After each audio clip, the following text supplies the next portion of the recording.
ताणतणाव जर आपण बघितला तर ताणतणाव कमी करायसाठी काही फार सोप्या सोप्या गोष्टी आपण त्या केल्या पाहिजेत. पहिली गोष्ट म्हणजे पुरेशी झोप. आपण झोपेला इतकं म्हणतो ना तिकीट फॉर ग्रांटेड घेतलेलं आहे. झोप काय येऊनच जाते, पण त्या झोपेचा पण आपण आदर केला पाहिजे. आपल्या झोपायच्या वेळा आपण फॉलो केल्या पाहिजेत. झोपेच्या आधी थोडंसं स्क्रीन टाइम आपण टाळला पाहिजे. तर त्याच्यातनं चांगली झोप आल्याच्या नंतर मानसिकता चांगली राहण्यास खूप निश्चयी स्वरूपामध्ये खूप फायदा होतो. त्याचप्रमाणे योग्य तो आहार, योग्य ती विश्रांती रेग्युलर घेतली पाहिजे. आहारामध्ये आपण पाहतो आजकाल जंक फूड खूप घेण्यात येतं.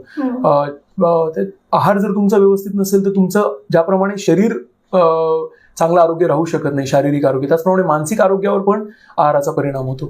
त्याचप्रमाणे व्यायामाचा खूप सकारात्मक रोल चांगल्या मानसिक आरोग्यामध्ये आहे. जेव्हा आपण व्यायाम करतो तेव्हा आपल्या मेंदूमध्ये एंडोर्फिन्स नावाचे काही हॉर्मोन्स असतात, ते स्त्रवले जातात आणि एंडोर्फिन्समुळे एक पॉझिटिव्हिटी आणि एक हॅपीनेसचं फिलिंग आपल्या मनामध्ये येतं. त्याच्यामुळे नेहमी रेग्युलर व्यायाम करणारी लोक तुम्ही बघितलं असेल की नेहमी आनंदी असतात. आणि खूप लोक, ज्या लोकांना व्यायामाचं सवय आहे, ते काही दिवस व्यायामाला नाही गेलं तर ते म्हणतात की अरे मला खूप बोर होते, मला कंटाळा येतो, तर मला व्यायाम करावा लागेल. तर पुरेसा व्यायाम, सकस आहार, पुरेशी झोप, संवाद, कम्युनिकेशन किंवा आपल्या जे कोणी असतात ना फ्रेंड, फिलॉसॉफर, गाईड, तर अशा आपल्या जीवनामध्ये चांगल्या मित्रांची कंपनी असणं हे आवश्यक आहे.